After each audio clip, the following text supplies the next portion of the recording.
Welcome to the College Football Bros, the podcast ranking ACC head coaches.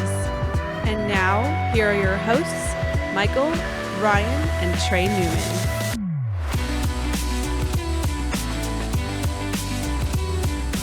Welcome to the College Football Bros podcast. I am the youngest brother, Michael Newman, and I'm joined by the middleest brother. That's me, Ryan Newman. And by the oldest brother. And that's me, Trey Newman. All right, this is the first episode of Rankings Week. We will have 5 shows this week, ranking the head coaches in each of the Power 5 conferences. Keep in mind, these rankings are not about career accomplishments necessarily. It's about who we think are the best coaches right now and moving forward. And the way we came up with them is all 3 bros submitted ballots, and we averaged them together. So, are you guys ready to get started? Yeah, it was a lot of work getting ready for it, but there's a lot of coaches, you know? That's a lot of coaches to get to. So let's start where, of course, this is the ACC episode. So who is the lucky number 14, Ryan, in the ACC? Arguably number, 65, I guess? Jeff Hafley over at BC, just hired there. He was the co-defensive coordinator at Ohio State this past season. This is the only time, that was the only time he's been a defensive coordinator. It was just one quick year there, and it wasn't even a full-time gig. I guess he was a co-defensive coordinator. So he was just a defensive backs coach before that. So Trey and I both had him last in our rankings. Michael, you had him just one spot ahead at 13th. He's just obviously a wait-and-see guy. I mean, he's just such a wild card. You don't know. So I don't know. What do you think, Mike? What made you put him one spot ahead, I guess? I mean, I guess it was a promising year at Ohio State. The defense, of course, took a massive jump forward, and they were very good. So hopefully that was thanks to him, in part at least. And, we'll get to the next guy. Should we just move on? Trey, do you have anything else to say about Jeff Hafley? Or Not really, other than he's going to have to sprinkle some magic on Chestnut Hill to get him turned around a bit. Yeah, it's a tough gig right now. But the next coach we have here, the one I actually had in last, was Manny Diaz at Miami. So, the reason I had him last is because we've seen only one season from him so far, and I thought he pretty significantly underperformed. They went 6-7, and I think we kind of forget, like, before the season, we thought Miami had a chance to be pretty good this past year, and yeah. Of course, they were not, and they were worse really than any of Mark Richt's years before him. So I don't know. I just don't see a ton of positives right now. And when they hired him from Temple, I mean, that was, of course, he didn't even get a coach at Temple. Like, it's weird to, in a span of a few months, getting hired at Temple, do nothing, and then get hired at Miami. It's just kind of a big jump. Yeah. I mean, when your first year as the head guy at a big program goes as bad as it did, it's really hard to have him much higher than where we do now. I mean, he is a great defensive mind. I like his enthusiasm, but losing to Florida International, Georgia Tech, and then a bowl game 14-0 to who was it, Louisiana Tech. I mean, not a great look. So he's definitely in line to need to have a big year too. I will say the saving grace is he does have the number 2 class coming in this past year, so maybe there was some help on the way, but he does. I mean, their talent is not usually the problem down there in Miami, but second overall class in the ACC is, you're going to win some games with that. Yeah, that's true. Okay, moving on to the next coach on our list. By the way, we've got new fancy graphics now. I hope everyone is enjoying that on YouTube right now. I'm having to learn a lot of new things, so apologies in advance if we're showing a graphic of some other coach that we're not supposed to be talking about, but or something completely unrelated to college football. Yeah. Oh, well, I hope it's not some personal images I have, but I don't think so. Anyway, number 12 is Geoff Collins at Georgia Tech, and Trey, you were by far the highest on Collins in your ranking. You had him 8th. Why do you think he should be higher? I really like him. If this list was purely kind of on what I think coaches will do, I'd I might have even had him a little higher. I don't know. I just thought he did really well at Temple. I like the attitude he's bringing to the Yellow Jackets. I mean, it's a very tough gig to take. Obviously, we've talked about how he had to take over for Paul Johnson, converting the option offense. I mean, essentially last year was like a year zero. He's embraced the challenge. They showed a little bit of flashes. I mean, I just mentioned they beat Miami somehow. They did have some bad losses, totally, but that's understandable. And I just his demeanor just seems like to be the right guy for having to shift a program the way he's doing right now. Yeah, I mean, he obviously had a good run there at Temple, and I like him too. I almost consider this past year a year like -1 for Geoff Collins. It's going to take more than just 2 seasons to get going, so I'll maybe consider this a year 0.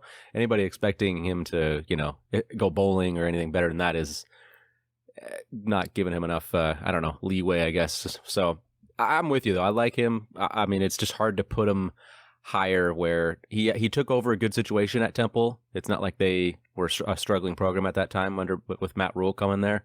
So that's kind of the main reason. If he was the person that took Temple to the top, and it was his doing, okay, but he didn't do that. So that's why I don't think he proved anything in his year at Temple. He kept them at their spips level. So if that really. So but I also am. I hear what you're saying, Trey. I am optimistic about Geoff Collins too because of the recruiting, but still wait and see. Okay, moving on. We got number 11 going on to Dave Doeren, NC State. So I had him 10th. This is kind of the first real big differential, I guess, that we're seeing. Michael, you had him at 9, and Trey had him all the way down at 13. So a pretty big discrepancy between you guys. So I guess I'll just kind of start with you, Mike. I mean, what did you see from Dave Doeren, or what do you like about him that made you put him ahead of 5 coaches? I guess I'm just trying not to overreact to 1 year, because before this past season when he went 4-8, he had 5 straight winning seasons, including a really good 2017 and 2018 going 9-4 each of those years. So overall, I just think he's done a reasonable job given what you should expect at NC State. If you look at all of his predecessors, Tom O'Brien, Chuck Amato, all the way back to Mike O'Kane, he's basically done what they've done. So I'm not crazy about him, but I think he's been fine. Yeah, and then inversely, when I looked at it, I really didn't give him credit for his first 4 or 5 years or whatever it was. I was pretty much swayed by the recency bias there. Last year I just watched NC State a couple times, and they lost. I think they lost 6 in a row to finish, and they just looked so bad, and they just didn't leave me with a good taste in my mouth as far as like showing any signs of life. And kind of that Ryan Finley era held him up, but now it's like, okay, what have you done for me lately? So that's the approach I took.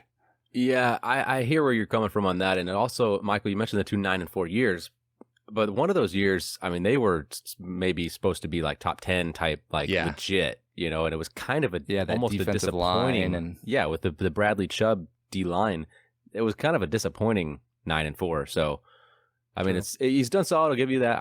I mean, I had him at 10th, so I held him 1 spot behind you. But yeah, it's he's ranked appropriately, I think, between the 3 of us. Yeah. I did. Fair. Looking at our final combined list, I kind of liked that better than my own lists in a lot of cases. It kind of, yeah. Agreed.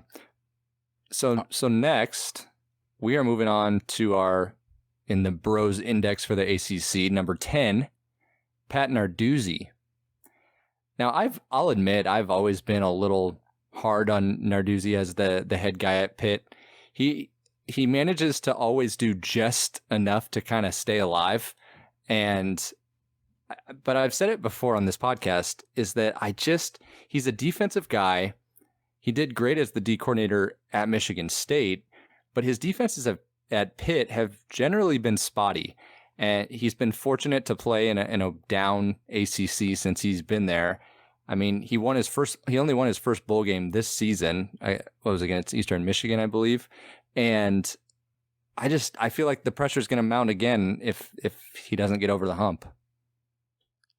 Yeah, You said it right when you said he's doing just enough not to get fired. But because if he keeps at this pace, if he goes 6-6, 7-5 again the next couple of years, then that's not bad. Like, he's proving that he's a quality coach. He's a fine coach, but you'd probably want to roll the dice on somebody else. You'd probably want to fire him on the chance that the next guy could, have that upside. I don't think he's maybe as low as 12th, like Trey put him at. But I know I'm harsh on him. a little tough because the guy has gone to bowl games 4 out of 5 years, and he did make an ACC title game appearance. Somehow they finished 7-7 that year, but they still managed to the ACC wheel of destiny. Yeah, exactly. So, winning record in ACC play, 24-16. I mean, you guys have kind of said it. He's doing enough to not get fired. Yeah. Okay, moving on to number 9 is Dino Babers at Syracuse. And, had we done this episode a year ago, I mean, where do you guys think we'd have him? I mean, it's hard to say. I guess he'd be hovering around probably 5, I would say. Yeah, 5 or 6 maybe. For sure. I saw actually Athlon, they had a list, and they had him 3rd last year, ahead of Justin Fuente, ahead of Bronco Mendenhall. To me, I don't think I ever got quite that high, but point is he was very highly thought of. But now when you look at his 4 years there, after another down season, it's starting to look like 2018 was the aberration, which I can just write it off as an aberration. You do have to give him some credit. Going 10-3 at Syracuse is insanely good. So that's why he's not much lower on this list. But the other 3 seasons, 4-8, 4-8, 5-7, I think he's appropriately ranked here. Yeah, this is one where he was kind of a hot name. Like, there was rumors of him affiliated with USC. Like, right now, if I was a big time program, I wouldn't really want to touch him right now, just because, like what you said, 3 out of 4 years, not so great, and maybe 18 was an aberration. Yeah, there's Michael's cup. But for the listeners, I was showing my USC glass. Yeah, I like his style, his attitude, and then even his track record at Bowling Green, but it's yet to kind of fully pan out at Syracuse. Yeah, I had him 11th. I wasn't going to put him ahead of Narduzzi. That's and fair. Narduzzi's just got a better overall record by far. I mean, easier Dino job. Babers is what? A little bit easier job, but still, maybe not significantly easier. Pitt isn't exactly the easiest place in the world, but yeah, I don't know. I just feel like one season isn't going to do anything. 3 out of 4 years, it's been pretty rough, and this past year was pretty disappointing. They had some talent on that defense. They were supposed to be pretty good, and it was a very disappointing year. For sure. All right, let's move on to number 8 here. We got Mike Norvell, the new guy down in Tallahassee. So I had him the highest at 7th. Michael, you put him 8th. And then, one of you, I don't know who took where, but it was 8th and 9th you guys did. I know he took over a good situation at Memphis, obviously, from Justin Fuente, but I thought he was able to take it to the next level, especially this past year going 12-1 while he was there. He did a wonderful job taking him to a New Year's Six bowl game. That was impressive. So I know he isn't off to the greatest necessarily start recruiting wise there at Florida State, but I mean, it's super early. I'm sure it's going to pick up, and I just think he did a great job there. So it's kind of the unknown factor, but I think it's going to do a good job at Florida State. Yeah, I agree with most of what you said there. I do think reviving a struggling Power 5 program with huge expectations is just a much taller task than, of course, keeping a program as high as Justin Fuente had it. So that's why he's 8th. There's a lot of promise, but other guys have proven more.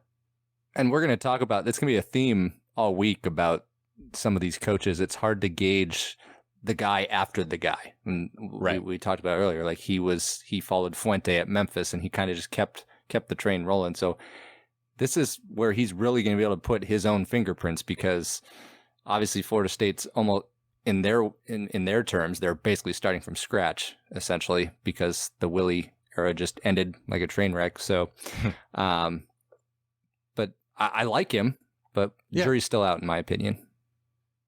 All right, moving on. And actually, before we get to number 7 on our list, let's take a quick break to tell the listeners and viewers about the best Mother's Day gift you can find, or Father's Day, or really for anyone in your life. You could get it for Jeff Hafley to apologize, for being 14th on our list. It might be his only front page story.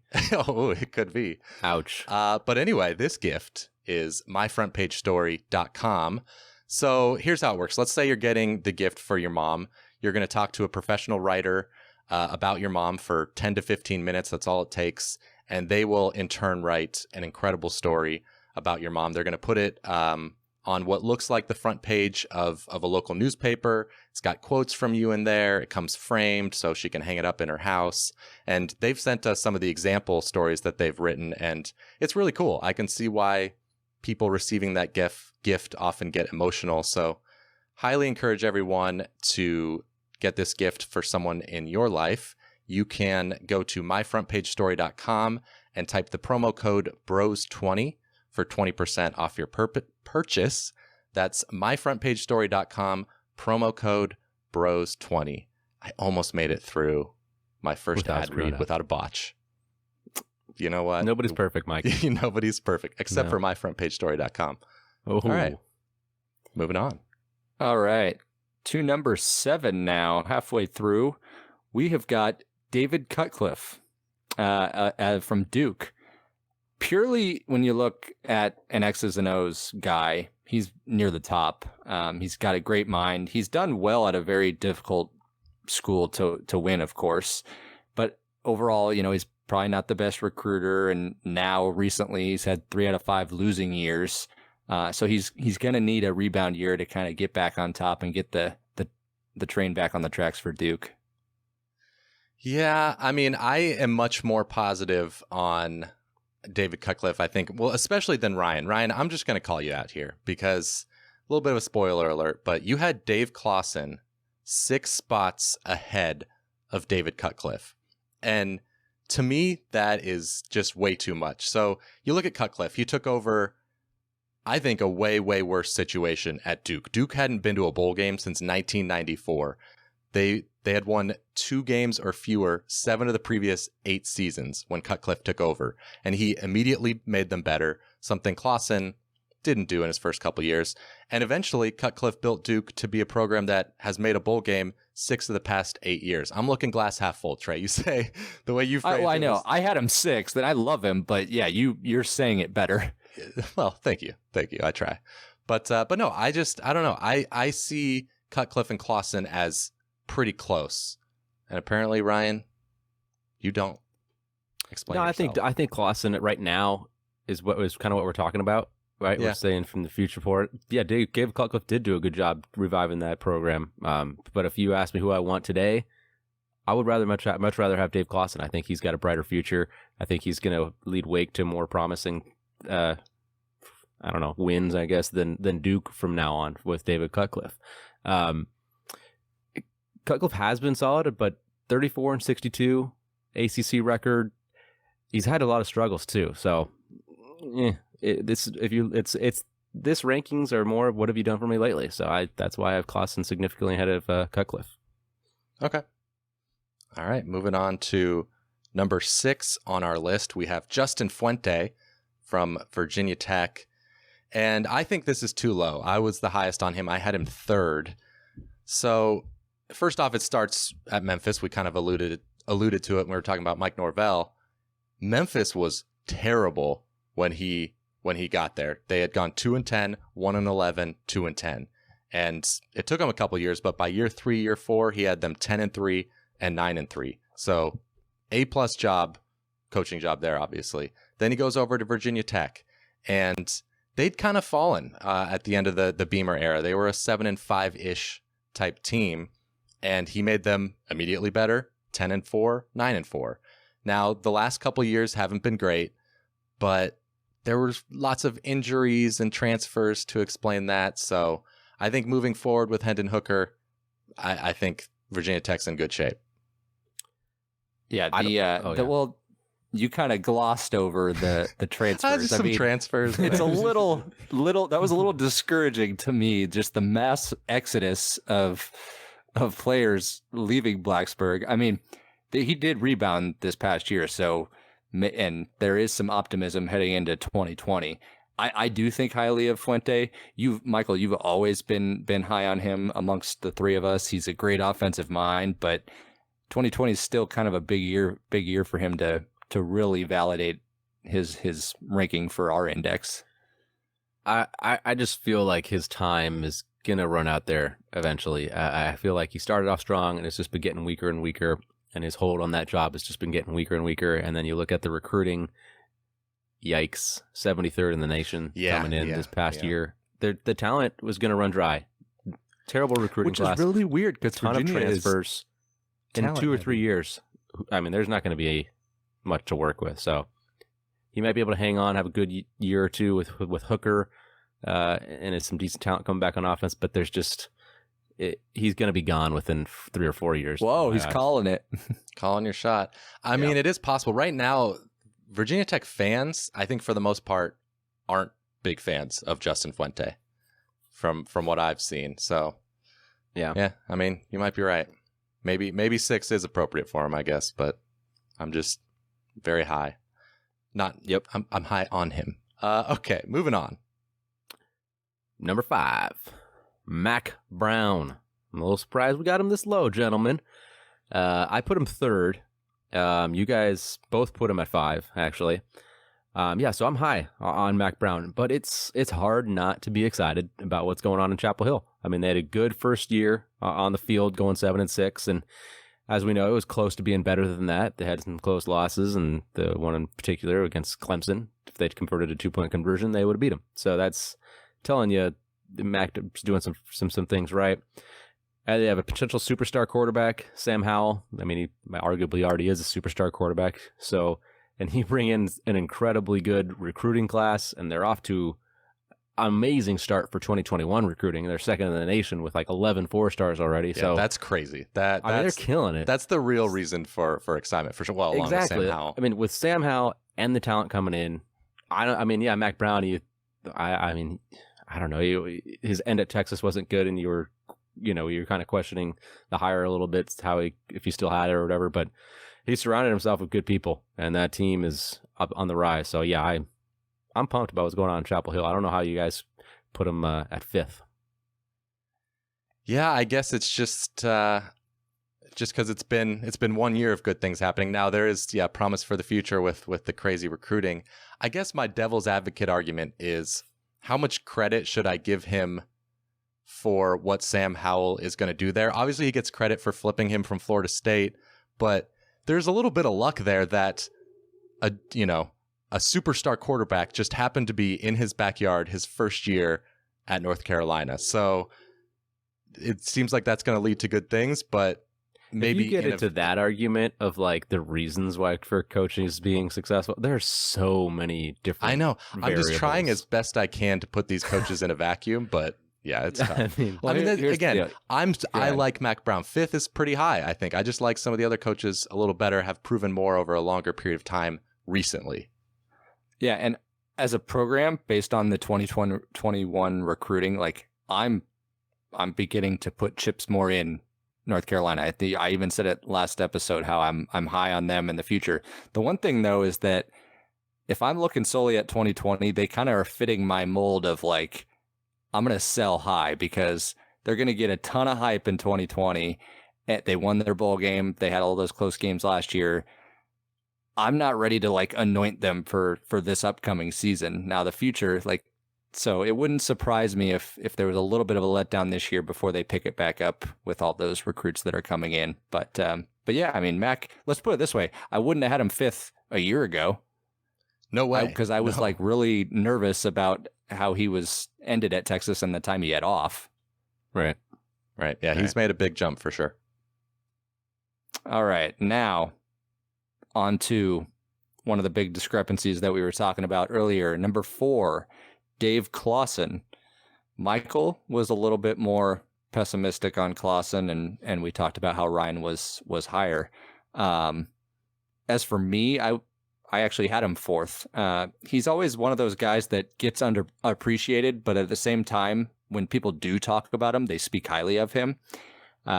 Wake is not an easy place to win, and he's won, I think, 4 straight bowl games, or he's been to 4 straight bowl games, winning 3 of 4. He's had fun offenses. We know some of the players, our bro, Jamie Newman, Chaz Surratt, Greg Dortch, John Wolford. So, and Michael, he started his head coaching career at Fordham, so that has to count for something. That does. All great head coaches start there. Joe Moorhead, he'll get his chance again. Don't worry. Okay, so yeah, for me, putting Dave Clawson at number 2. Yeah. Whew, number Wake 2. Forest. I put him at number 2. Wow. Yeah, no, it was a bold take. But Trey already mentioned, 4 straight bowl games at Wake Forest is an incredible feat. So I have a trivia question here for you guys. Okay. Okay, so Or do you? how many bowl games has Wake been to all time? All time? I'll say, I have no idea, 20. Oh, no, I'll say less than that. The fact that he's asking the question, I'll say 8. Well, that the 8 is pretty dang low. Okay. 14 now. 14 Okay, now. yeah, split the So 10 bowl difference. games before Clawson ever got there in their entire existence. 4 straight now. He's done a remarkable job with that program. That's true. I mean, I hate to be the one that I know is low on Dave Clawson. I mean, there's not a ton negative to say. He's done a great job. It took him a couple years to get going, and those first 2 years were, the team was worse than what he took over, but that's okay, because now the last 4 years have been insane. So Yeah. I don't want to sit here and try and argue he should be Michael, lower. maybe you're thinking he's hit his ceiling at Wake? Is that maybe a thought you had? Thank you for planting an intelligent thought in my head, because that would be a good thing to say. Yeah, that's true. He might have hit a bit of a ceiling. That's a good point. Sounds like you might think that, Trey. No, but you're too afraid to I was say just it. I'm trying to validate your ranking here. I could see him pulling a Jim Grobe type of season and getting to an ACC title game one year. Yeah. Yeah, they should be pretty good this year. Mm-hmm. Okay. Yep. Number 3 is Bronco Mendenhall of Virginia. And I think this is fair to have him this high for sure. He was at BYU for 11 years, never once had a losing season, and the last 5 years there, he won 8 to 10 games every single year. So, great job there, and then surprisingly took the Virginia job. I think Yeah, what the heck? Yeah, no one saw that coming. No. So weird. And Virginia had been struggling. They'd been to 1 bowl game the previous 8 years. Took them a year to get going for Mendenhall, but now they've been to 3 straight bowls. They went to a New Year's Six bowl last year. He's done a great job. I mean, he's just a very solid coach. His teams are always good. Yeah, Yeah, there's he been got steady pretty lucky. improvement there in Charlottesville, and like you said, it's a tough place to win. And he's at least at this point elevated Virginia back to respectable and a place where they can hover around that top 25. Yeah, I mean, I'm not low on Mendenhall. I guess I had him at 5th, so I had him lower than you guys did. I just don't think he's going to be able to maintain the success he's had these past couple of years there. He kind of struck gold a little bit with the Bryce Perkins get. He was kind of not exactly a high-level JUCO recruit, but he ended up turning out to be pretty darn good for them. And I mean, if he has this upcoming year is a kind of a big year for me, at least, as to what you're going to get. They lose some talent. They lose Bryce Perkins. How's Virginia going to be? I don't think they're going to be very good. I think they're going to take a little bit of a nosedive this year. I wouldn't be surprised if they didn't make a bowl game. He's not recruiting all that great. I mean, it's middle of the pack. Maybe it's a little bit on the bottom half of the ACC. So I don't think he's going to be able to maintain it. I think he got a little lucky here the past couple of years, honestly. Okay. Next team. All right. Our next let's move it on. coach. Yep. Number 2, we got Scott Satterfield. That's put him a 2nd here, guys. It's pretty bold. I had him at 4th. Michael and I actually agreed on that. Yeah, Trey, you were the only outlier there, putting him at 2nd, which is a strong take. So I guess I'll just kind of ask you, Trey, what's in your eyes is making him already number 2? What a complete turnaround he was able to do with Louisville after the Bobby Petrino debacle. I mean, he totally took that program and kind of reignited it, and he has a ton of exciting players. He went 8-5 last year when no one really saw that coming. They won their bowl game. If you, not that we're doing this, but if you include his App State resume, he's just overall really impressive, and it's like everything he touches turns to gold. I mean, and I'm buying Louisville going into this year, so I just like him at Louisville right now. No, yeah, I think Louisville fans are super excited, and they should be. And we all putting him fourth, Ryan, we still think very highly of Scott Satterfield. And yet the job at App State, like, it's almost more impressive what he did there in his time than even this great year one at Louisville, because going into FBS as a new FBS program, it was like year two, they won like 10 or 11 games or something. It was crazy how quickly they were good.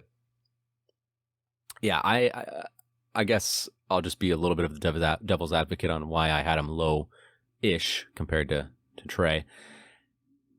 Obviously, you know, for college football, we got to point to recruiting. He's not exactly tearing it up on the recruiting front. 7th in the ACC last year, middle of the pack, and they're off to a kind of a slow start for 2021.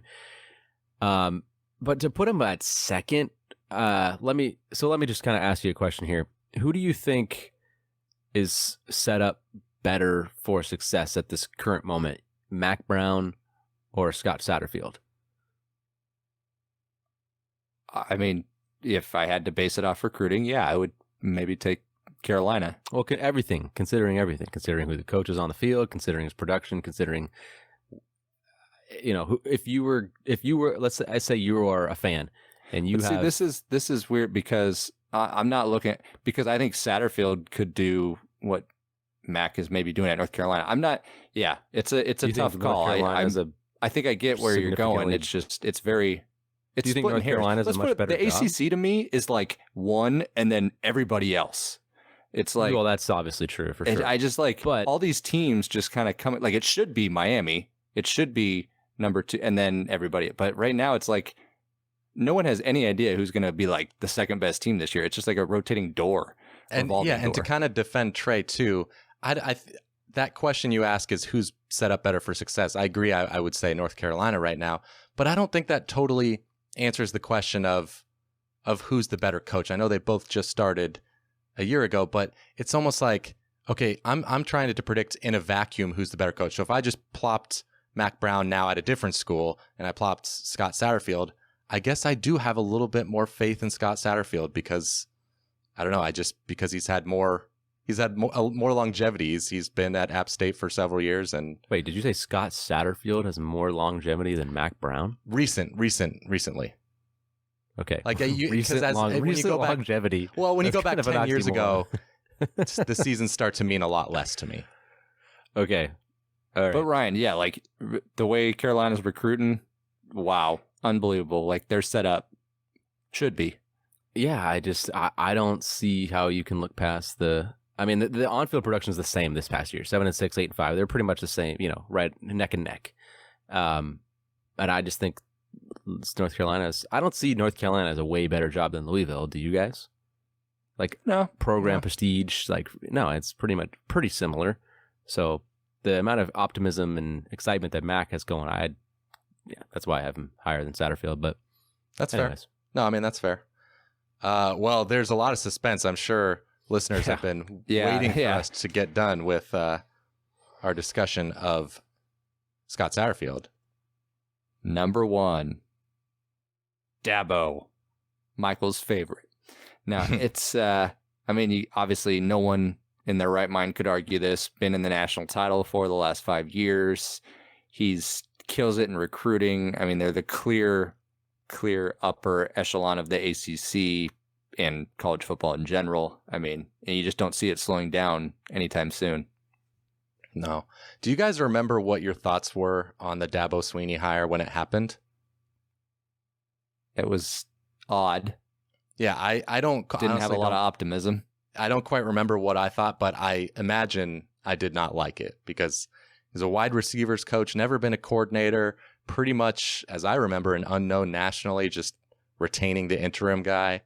And Yeah, it just goes to show you. He didn't start like gangbusters. That's true. That's true. It took a few years, and now what has happened has happened. So just goes to show you that no matter how much you love or hate a hire when it happens, you never know what can happen. Yeah. Herm Edwards. Exactly. We'll get to that in our Pac-12 episode later in the week. I have a question for you guys about Dabo. Will he be at Clemson in 10 years? Yeah. I say yes as well. I think he could be a lifer there.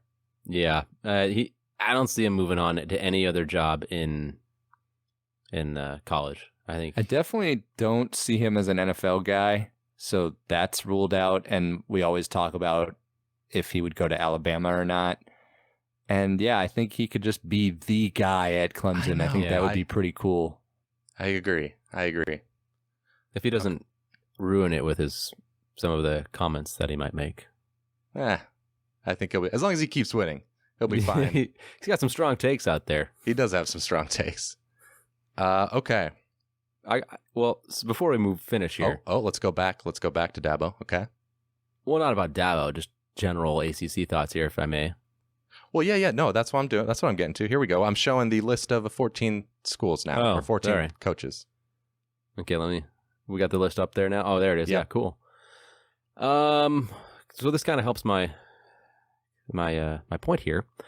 Kind of a weak group of coaches. I got to be honest. I was trying to compare to the other Power Fives, and I don't know. Maybe we can talk about this like on Friday or something when our last podcast is. But if we rank, maybe we should come up with this. But rank the conferences by coaches, like who has the strongest group and the weakest group of coaches. I think it's a battle between the ACC and the Pac-12. Yeah. For the weakest group of coaches. I strongly disagree with you that it's a battle between the ACC and the Pac-12 because I think clearly the Pac-12 is the worst. Pac-12 I don't South, even think it's Pac-12. Pac-12 South, yes. I don't know in general. Top to bottom, there's some let's put it this way for the ACC. Next year or year after, would it surprise you if Manny Diaz was the fifth guy? If he kind of got Miami back a little bit, could have a good year. Geoff Collins could move higher. I mean, there's some guys down here. Dino Babers could rebound. I mean, I actually think it's a decent crop of coaches. We'll see when we get to the rest of the lists this week. I don't know. I think the top half is pretty good.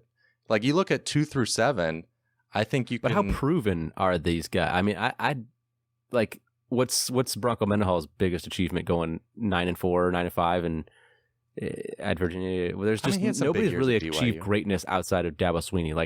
A really good year. Who has the best year? I'm not disagreeing with at that. Their current school. It's kind of back to my point is that it's after Clemson, it's just kind of a at the mosh pit of everybody else. Their current school, the best year out of any of those, the rest of the 13 coaches is probably Fuente, maybe going 10 and 10-4 one year or something like that.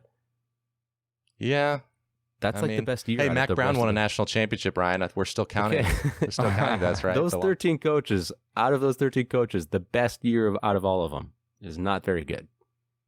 Yeah, I think what hurts them right now is that for instance, at Florida State, of course, that's a program where you can be capable of winning national championships and things like that.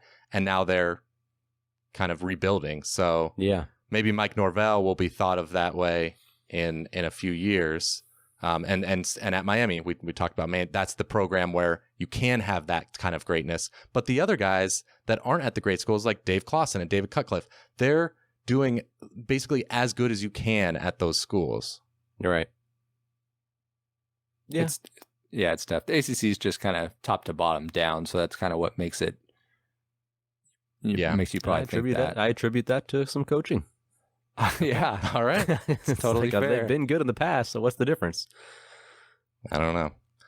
Okay. That was good, though. It's a good first episode. I'm looking forward to the rest of this Hopefully week. we get a little nastier in the future episodes. I was trying to get nasty in with future you guys. episodes? Just trying to create more debate and Okay. I like it. Brothers butting heads type of deal. That's trying to get you guys to go a little bit, but easing into the week. Kind of tiptoed around me a little bit. All right. Well, I'll bring it next time. Don't worry. Don't bring it too hard. I'm scared. Okay, Ryan. Can't have it both ways. Thank you, everyone, for listening or watching to the College Football Bros podcast. Remember to subscribe on YouTube or in your podcast app because, like we've said, we're going to be covering the rest of the conferences this week. And we've put a lot of work, as we said, into these rankings, so we'd really appreciate if everyone would help us out. Retweet our episodes on Twitter at CFB Bros. Like the videos on YouTube. Let us know your disagreements. That's a big thing. Let us know in the comments of YouTube, on Instagram, wherever, which coaches you thought were too high or too low. I'm looking forward to those comments. For sure. Yes. Yeah, that's going to be fun. I mean, don't go easy on us. You can yell at us and call us stupid. We can take it. Ryan actually enjoys it, but that's a separate issue. But anyway, thanks again, and we will talk to you tomorrow with the Big 12. All right. Bye. You've been listening to the College Football Bros. If you have any questions for the next podcast, email them to collegefootballbros@gmail.com. To keep up with the brothers on social media, like them on Facebook at College Football Bros, follow them on Instagram at College Football Bros, and for their commentary on Saturdays, follow them on Twitter at CFB Bros. Thanks for listening.